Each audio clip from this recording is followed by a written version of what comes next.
We're going to get started here. Hi, everyone. Thank you so much for joining the webinar. I know you guys are all busy, so we appreciate you taking time out of your busy day to attend this webinar. We're going to try to keep it short. We're going to respect your time. We're looking at 30 minutes, including Q&A, maybe even a few minutes less than that if we're lucky. It's a fairly simple topic that we have today, so hopefully we can get you in and out full of new knowledge by the time 2 o'clock, at least on my time zone, rolls around. So there's a nice amount of people here, so there's got to be some people that don't know me, so I'm going to introduce myself real quick. My name is Ben Frisch, and I'm with Accept.Blue.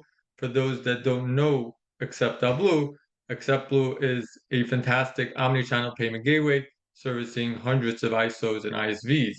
Our greatest strengths include a true white label model that empowers our resellers, an extremely competitive Schedule A that profits our resellers, and the most comprehensive feature set in the market that helps our resellers, well, sell.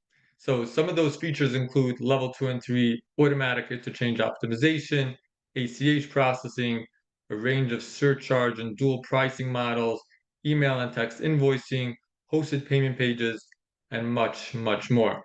We're also focused on bringing our payments to the softwares that merchants use today, especially those used by the B2B industries. So to that end, we have a long list of integrations and plugins designed to allow merchants to take payments within their preferred software, with you guys acting as their ISO, as their payment processor. Which brings us to the topic of today's webinar, which is integrated payments to 4 of the leading ERP systems on the market today. And with that, I will allow Sarah to introduce herself and the companies she's with and tell us about what we're going to be seeing today. Great. Thanks, Ben. My name is Sarah Orndorff. I am a senior systems consultant with Blue Moon Industries. A little bit about myself, real quick. I have been in the electronic payment scene for over 15 years. Most of those years sitting in the seat of a merchant and managing PCI compliance from the IT side, managing the integration. So I'm very, very familiar and have a lot of expertise in the card processing industry overall. And I decided to come to the ISV side just a bit ago to bring that knowledge and really bring the integration side between ERP and gateways. A little bit about Blue Moon. We've been an integrator for over 30 years, starting with the Dynamics GP platform, which is, though it is robust and mature, it is still used in a lot of businesses that are not yet ready to migrate. We are an integrator. That's what we do. We're not an ISO, we're not an MSP. Our business model is to bring you integrations and bring you software, but we partner with ISOs, we partner with MSPs. And so, our goal is the software side. You guys do the business side, you guys do the billing. We just want to be a partner to bring your merchants more functionality. So that said, Ben, are you ready for me to switch over to the demo? Yes, absolutely. So just to clarify there, we're talking about integrations to 4 ERP systems. Those are Acumatica, Microsoft Dynamics GP, Microsoft Dynamics 365, Business Central, and Finance and Operations. So these are 4 popular ERP systems on the market today that merchants are using. Today's demo, Sarah, we're just going to be looking at 2 of them, right? We're going to look at Acumatica and Microsoft Dynamics GP, right? Correct. So we're going to take a walk through the GP side to look at setups. We're going to take a look and see how it manages orders because GP is an on-prem solution. So I wanted to just highlight how it works with an on-prem solution. And then we'll take a look at the business process flow in Acumatica, which is a fully hosted solution. So we'll look at both of them. The functionality is the same between the systems from an integration standpoint, though business flow is different, obviously, between different ERPs.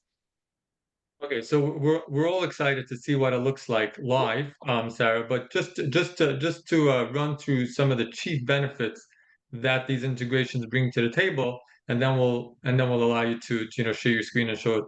show us what it looks like live. So big benefits, nativity. So what we mean by that is the fact that these integrations, like the other integrations we support, are native integrations, which means in practical terms that merchants that are using these softwares, let's say merchants using Acumatica, you can offer them payments without directing them to some redirected portal or some pop-up or away from the interface that they're used to interfacing with.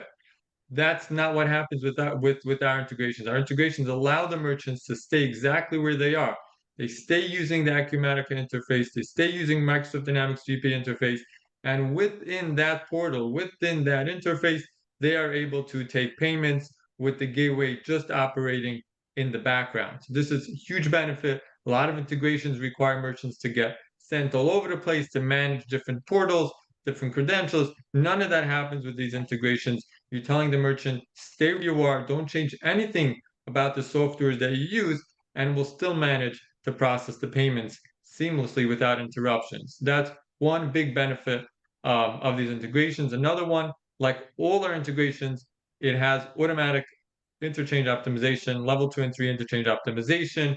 It's important for every merchant, L2 and 3 data interchange optimization, but especially for these softwares because these softwares are typically used by B2B merchants, merchants that are processing payments from one business to another business, which are the type of merchants and the type of transactions that will typically qualify for level 2 and 3. So the fact that these integrations automatically take care of level 2 and 3 is a huge deal because you're coming to these merchants and not only offering them seamless payments without interrupting their flow, but you're also telling them that you can dramatically lower their costs by having that level 2 and 3 interchange optimization automated without requiring any additional work or manual input from the merchant. So another huge benefit, besides for the native aspect of it, the fact that it's natively integrated, the automatic level 2 and 3 interchange optimization savings are really something that should be pushed when selling to these merchants. The third thing is compliant surcharge. Today, it's very popular to have different surcharge models. These integrations do support a fully compliant surcharge model. We're certified to TSIS specifically for compliant surcharge. So you're able to offer that to your merchants as well. And then another few items that we'll mention real quick. One is ACH. So besides for the card processing, which is available in these softwares, the integrations support ACH processing as well, which could be important to these merchants. These integrations support a pay now or a pay link email. Today, this has become very popular across different softwares. We have it in some of our other softwares like NetSuite and Salesforce, but they're available in these ERP integrations as well. And what they are is the ability for the merchant to not always be the one to process the payments, but instead have the ability to send out an email link to the customer and have the customer make those payments. And these links are sent out natively from within these softwares so that the payments are reported back into the software and everything is there for their reconciliation. So not only supports merchant initiated transactions, but also customer initiated transactions.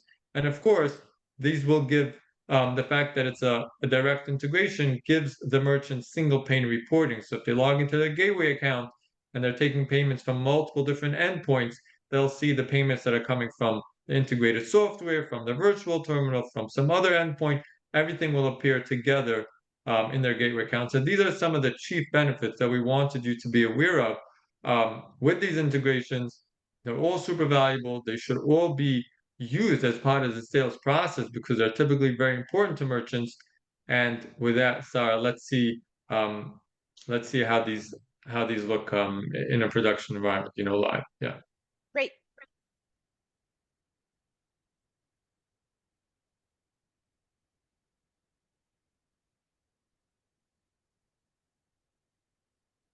All right. And Ben, can you see my screen okay? I can see your screen okay. I'm going to make one more interruption before you Oh, get yeah, going. sure. There's probably going to be some questions along the way. We're going to let Sarah complete the demo without getting sidetracked with the questions. But if you do have any comments or questions or feedback or compliments or criticism, just post it in the QA box on the bottom of the screen, and we will have some time at the end of the call, and we'll make sure to go through them. Great. So we're starting today in the Dynamics GP on-prem ERP solution. And so this product has been in the market for a little over 10 years. And what we have here, I'm showing, is really the guts of the integration. This is the API setup that we would work with your merchant on or you would work with your merchant, different implementation methods. But this is really where we would get our, we would create the merchant, we would get the credentials from Accept Blue to put into our API windows. Now you're seeing it because I just want to make sure that, you have access and you see everything. In here, I'm also saying that I'm going to my sandbox environment and I want to integrate to my sales order processing. So orders, invoices, as well as my AR. So perhaps you have customers that have, or perhaps you have merchants with customers that are on account. You can certainly have credit card processing fully integrated at the invoice level. So that's where the API is set up. The next thing I'm going to do is bring you through the setup of the functionality, the business flow, what Ben just talked about. So these setup options are available in all ERPs, but I wanted to highlight in GP again because it is on-prem, and there are the way that order management works in GP is a little bit more complex than some of the other ERPs. I'm not going to go through every single checkbox here, but I do want to highlight a few things that Ben said. So in here, I have the opportunity, I can manage any kind of sales order type I want in orders, invoices, returns, back orders. That's all configurable by your merchants, by the merchant's business flow and business requirements. We have the ability to save tokens to the customer wallet. So again, I say token because we don't enter any raw credit card data into Dynamics GP or any other ERP. And that's critical from a PCI perspective because the way that we do manage credit card raw data takes the ERP out of scope from a PCI perspective. So let's say the merchant wants to be able to use that token for future transactions. We have the idea of a customer wallet, which sits with the customer management information. To Ben's point about level 2, level 3 processing, this is where we would configure what the gateway needs as that key. And so typically this is driven by the gateway. We would work with you on what that needs to be. Typically it's customer PO, but if it needs to be different, we would certainly work with the merchant to make sure that it is passing all of that data. And to Ben's point, it's seamless. The customer service agent doesn't have to enter additional information. The integration is going to pull the required fields based on what the gateway needs to provide that level 2, that level 3 optimization. And then the other thing in here that I just wanted to go through, two more things actually. Enable 72-hour pre-auth refresh. The reason why I point this out is because if you're working with a merchant who's a manufacturer, a distributor, somebody that isn't going to ship within that 72-hour range of typically when an authorization may fall off or expire, we can allow the merchant to enable this feature automatically refresh those authorizations after 72 hours. That's huge for my customers that I work with that are make to order specifically. So that's all handled by the software as well. One other So piece I I have to just, oh, interrupt. I yes, have to please. interrupt because that's so cool. I wasn't even aware of that, and it's a tremendous feature. Very, very Yeah, we cool. Yeah. work with a lot of large manufacturers, again, make to order. And so, they may not have it ready to go in a week. It may be 3 weeks, but they want to make sure when that shipment leaves, they're going to get payment for that order they actually made for that customer. So they don't have to, so the merchant doesn't have to void or re-auth or anything like that. The system will just automatically generate a new authorization. Yes. Very Yep. nice. And we work with a lot of large distributors and large manufacturers across our business with our other products. And so we were able to kind of take their business requirements and inherently pull it into the electronic payment processing, knowing that that's an issue for those types of customers. And then the last piece I'll show you on setup, again, we could spend an hour on on these screens together. And typically in implementation, we will. But we have a very granular security model. So your merchant can set up the user, the ERP user, and what they're allowed to do. So perhaps we may not want some people to do returns because you're actually sending money back to a card, and we may want just a small amount of ERP users to be able to do that. Today, I have it wide open, but your merchants can get very granular when it comes to securing the ability to charge cards.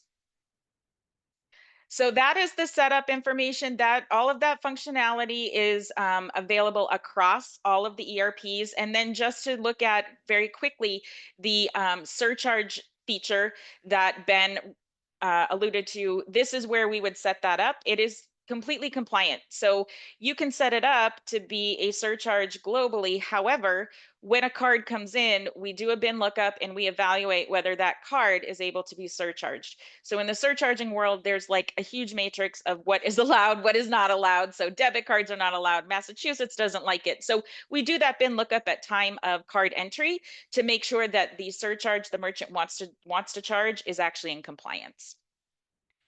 So those are the setup features. Again, we go through this with a fine tooth comb with your merchant during implementation to make sure they're using all of the features that they require. So now I'm going to go into our sales transaction. So we'll take a look at how this works on orders. It can be an invoice, it can be an order, it can be a back order. Again, we work in implementation to make sure the customer is using the features they need. I have one already created here just for time's sake, and you can see my electronic payment quick entry opens with my sales order window. In here, I have the opportunity to select a card. I could select it from the wallet, to pre-auth a card, or to capture. So I'm going to quickly do a pre-auth. Here's what's critical for me to point out. I'm going to do a new card for this guy. This window that pops up. So this window looks a little bit different, but I'm still in my ERP system. I'm not jumping to a portal. This is an iframe. And I point this out because this is the critical piece of keeping your ERP out of the scope of PCI. So we iframe the gateway fields that are required. So as I enter my card number in here, this is actually going to accept Blue. I think I have enough. Again, this is all test garbage data. So um, I'm only going to fill in the required fields, but your customer would potentially fill this in. And then I'm going to click OK. This is sending the data. Again, it's already in accept blue fields. It's creating the token for me and the authorization. So you can see here I have my token. It's not even just masked. We just show the last four. It's all tokenized. So now I have my pre-authorization, which is great.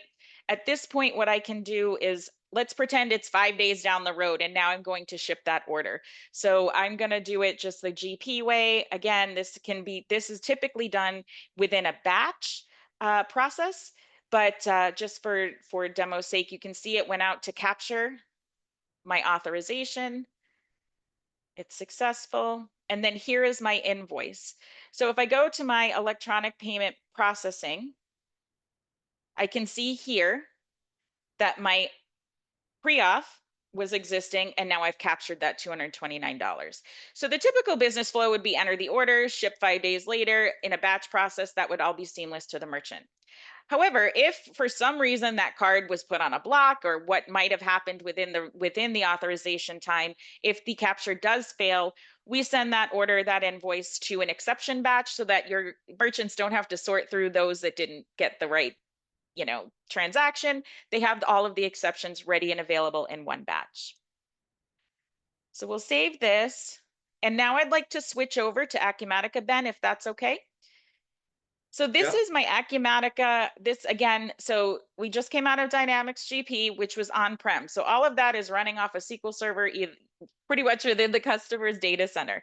This is a cloud-based solution. Again, I have a couple of orders set up here. I'm going to start with this one. I'm going to show you two things within the Acumatica environment. First is how we would get a payment normally. We would create the payment, the credit card payment. Change it to credit card. And I'm going to go out this one I'm going to just capture right away just because for time's sake. So this is doing the same thing. You can see it in the corner. It's executing. It's going out to the gateway. It is getting tokenization as well as doing a sale capture on that card. So we will go ahead. I'm going to close this guy. And then we've got a pending processing here. And so that's where we would be able to see those payments. Gave me an error. It could be an error with the card that I was trying to use here. But more importantly, what I wanted to show you in here is the idea of the payment links, which Ben described. I have more and more customers and prospects coming to us because they want to put the ownership of raw credit card entry into the hands of their customers. They don't want someone in their customer service center or in their call center entering card information either over the phone or or like emailing it in. I mean, just like terrible things from a compliance process. So in here, I have a new order, a new customer, and then I can go into my payment links. I can create a payment link here. It's going out, creating the payment link. What this would do is it would create the payment link.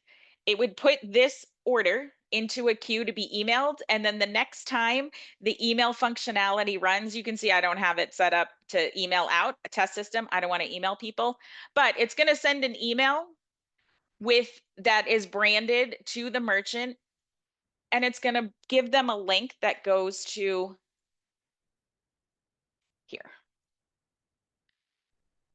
So when your customer or when the merchant's customer clicks on the payment link, this is what they get. This is all configurable. It would have the customer's logo. All of this is configurable. You don't have to have the marking the agree box. That is something we added for a customer that actually uses this to manage their chargebacks. So that was kind of a kind of a cool feature that the customer has to opt in and recognize proactively that the charge is non-refundable. You can shut this off, you can keep it on, but this is now as a customer where I'm entering the information and I process my payment. It will go back into the Acumatica system as a payment, closing that sales order and closing that invoice. So there are a number of things you can do with payment links. Happy to go through a longer, kind of a longer discussion about it, but I have a lot of merchants adopting that process rather than having their customer service agents actually take any raw data over the phone or have them enter it directly.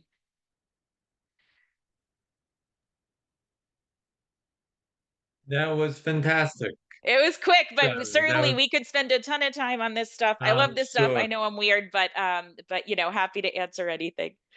I'm sure. I'm sure there are definitely a couple of questions, and we're going to get to them. We still have 7 minutes before our 30 minutes self-imposed timeline is up. But but I just want to clarify one thing that I'm sure a couple of people are wondering. So, but first, in a nutshell, if you're walking away from this webinar with one thing, it's that when you target these larger merchants, which you should be, because those are the ones that are going to make you money, a lot of them are going to be using ERP systems like Acumatica, Microsoft Dynamics GP, like the one we saw today, and other ERP systems that we've integrated to. So when you're approaching these merchants and they tell you, oh, yeah, we need payments within these softwares, instead of just walking away and saying, oh, well, I'm going to go target some micro merchant down the street instead, don't do that. Work with the gateway that plugs into these softwares that allows you to process payments within these softwares and capture these very valuable accounts instead of having to walk away from them. So that's the idea of these integrations. That's what we're trying to show you today. Before we get to the questions and answers, Sarah, an ISO is on this call, or there's a bunch of ISOs on this call, and they have merchants that they're thinking about, prospects that they're thinking about, that they want to bring to the table with these solutions. What are next steps for them? What happens after this call? So after this call, Ben, if you will probably share my information, Don's information.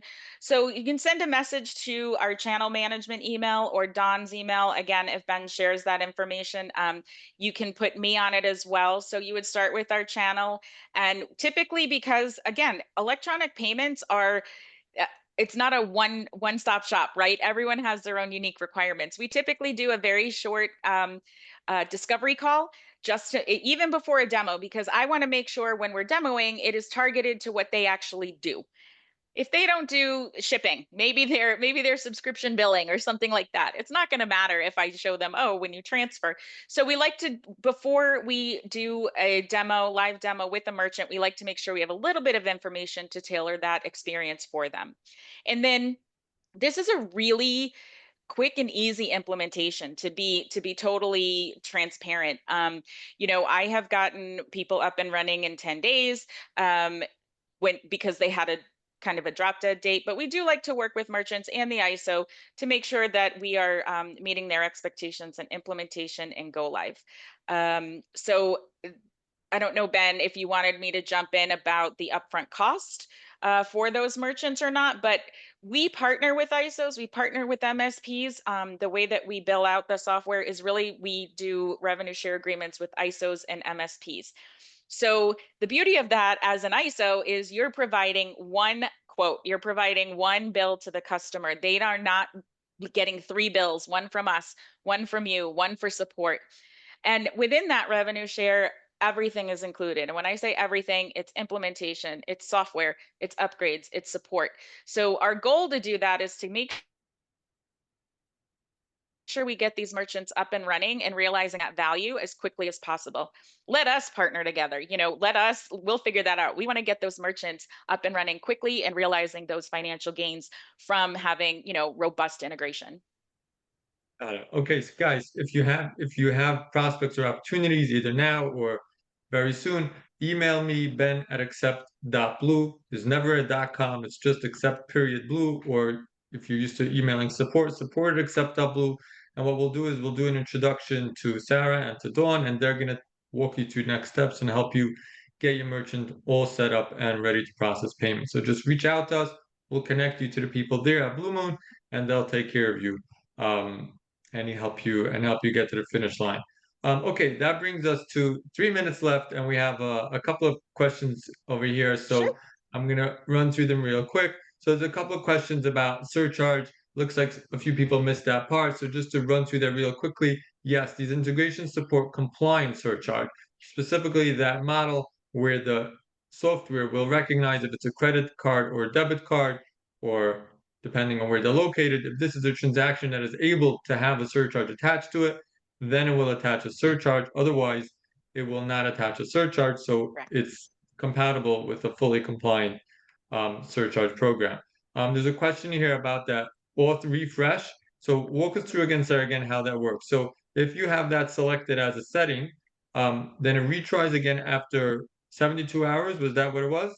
Yes. So that's the it depending on the gateway, it can be, we've found the sweet spot to be 72 hours. Some have a little bit longer, some are a little bit less, but that will go out and every 3 days if it needs to refresh that authorization.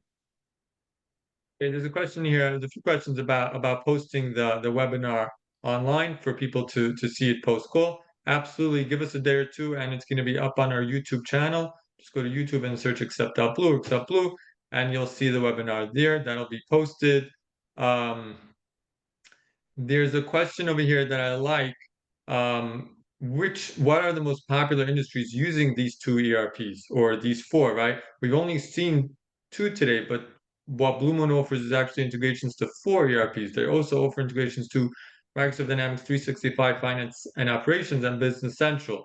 So keep that in mind. So the question is, I like the question because there are ISOs here thinking, wow, these are great integrations to target really good opportunities. What type of merchants should I be looking for? Sarah, do you want to answer that? What do you see? It is pretty wide open.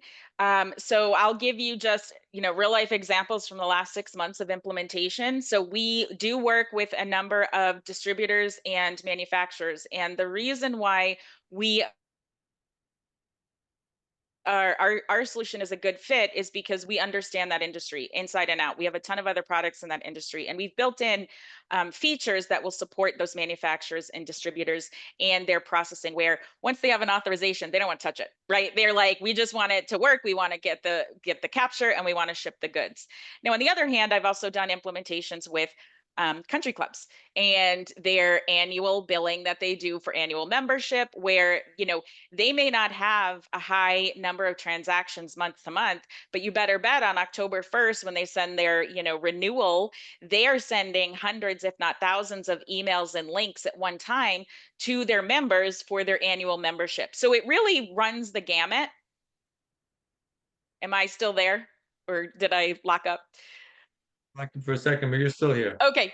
Okay. So really it's we are integrated with a number of different industries, and we can support a number of different industries. For example, that checkbox I showed on the link was for the country club to say, by checking this box, you're opting, it's that proactive opt-in, right? Where Visa and MasterCard from a chargeback perspective, you can prove back to say, no, they opted in, they knew, they read this message before they entered their card. So every time we get a new kind of feature request, we look to build it into the product. That way, as we continue to mature with the integrations, we're opening it up to a lot more business processes. So it really does run the gamut. We have very small customers. We also have very large merchants. So we can support all of those levels. Okay, great. There's just some really good questions. I'm gonna actually tackle them, even though we're a little bit over time. One of the questions is, are there any limitations on Acumatica versus their native quote unquote processing solution? Looks like they have a preferred vendor or their native electronic processing. Should ISOs be aware of any limitations when they're using Accept Blue's integration versus those native or preferred vendors? Um, There are no limitations. In fact, we probably expand functionality a little bit more than they do. We are fully integrated with their native email client for sending payment links and invoicing and that kind of thing. The other thing where we stand out besides the Acumatica AccuPay, I believe is what we're talking about, is that we are gateway agnostic. So, they, if you take a look at their native, it's staying in their wallet, right? And so the whole process kind of tries to look outside of ISOs. They want the whole pie. We just want to integrate the solution. We are gateway agnostic. We're not in the business of an ISO. We're not in the business of an MSP. As I said, we partner with you, so you all can provide the best service to your customers. But there's, if anything, we have a little bit more functionality, and that comes along with like one of the check boxes and some of how some payments can be split, that kind of thing. We can certainly do a whole session on that, but we provide all their functionality, plus probably a little bit more, and we're agnostic. Got it. Okay. There's a lot more questions. I'm only gonna pick the ones now that are being asked a couple of different times. We're gonna try to cover a bunch of questions with a few answers. So one of them is, what is the relationship over here? What's going on? What's Accept Blue? What's Blue Moon? How does it all work? So Blue Moon is an integrator. They are not a gateway. They do not send transactions to the processor. We are the gateway. We're the ones that take payments, regardless where they're coming from, and send it up to the processor like Fiserv or TSYS. So your merchant will always need a gateway account, an Accept Blue gateway account.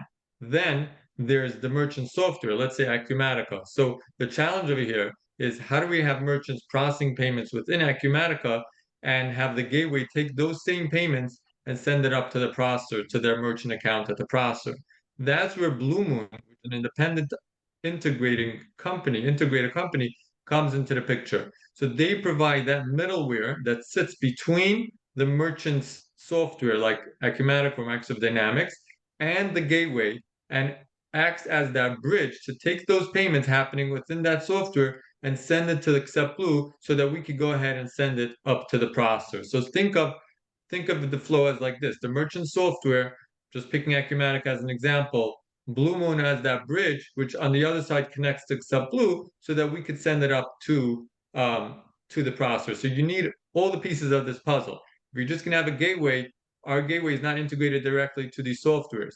If you're just gonna have Blue Moon, you're not gonna be able to send those payments to the processor. You need Blue Moon together with the gateway to take those payments, all operating in the background. We don't disturb the merchant, but in the background, we'll together take those payments and send it up to the processor. For those people asking how to set up an agreement and everything like that, again, email us, email me, email support at AcceptBlue or Ben at AcceptBlue, and we'll connect you to Blue Moon, and they'll get you set up. There's also a lot of questions here. I know I briefly mentioned NetSuite, just an example of other ERP integrations that we support. For all questions about NetSuite, yes, we do have a fantastic NetSuite ERP integration that's managed internally by our team. If you have any questions or any opportunities on that end, please feel free to contact AcceptBlue. Again, one more time, the email is Ben at AcceptBlue, and we'll get you set up with a NetSuite integration as well. Super valuable opportunity there, for sure. Let's see if there's anything else. Um, ACH, just touch upon ACH real quick. So yes, the integrations do support Yep. ACH. We work with a couple of different ACH providers today, including Pi, Vericheck, Maverick Payments, Unity. So a couple of different options there if you want to get set up with ACH. And if there's anything else, um, yeah. some people want to know if this is a good option for the merchant. The best is to set up that discovery call with Blue Moon, and they'll make that determination if they can check off all the boxes or not. Okay, I know there's a lot more questions. I'm sorry. I just want to make sure everybody's time is respected. So we're gonna wrap up the call now. You can always contact us with any additional questions. We'll make sure to answer them and give you everything you need. In the meantime, I want to thank everybody for joining this call. Sarah, thank you so much for your time. It's Sure. been really helpful. Very it's taught us a lot about these integrations, and I know our ISOs now have the knowledge that they need to go out and sell to these merchants. It's also important that you mentioned that you would act as that full line of support behind them, so they could go Mhm. out there and sell. Know that any technical questions or any implementations or customizations, you guys have their back. Together with the gateway, we'll make sure your merchants are absolutely 100% satisfied and processing payments without any troubles. All right, guys. Thank you again. Thank you, Sarah. And Thank you. we'll talk to you guys very soon. Bye bye.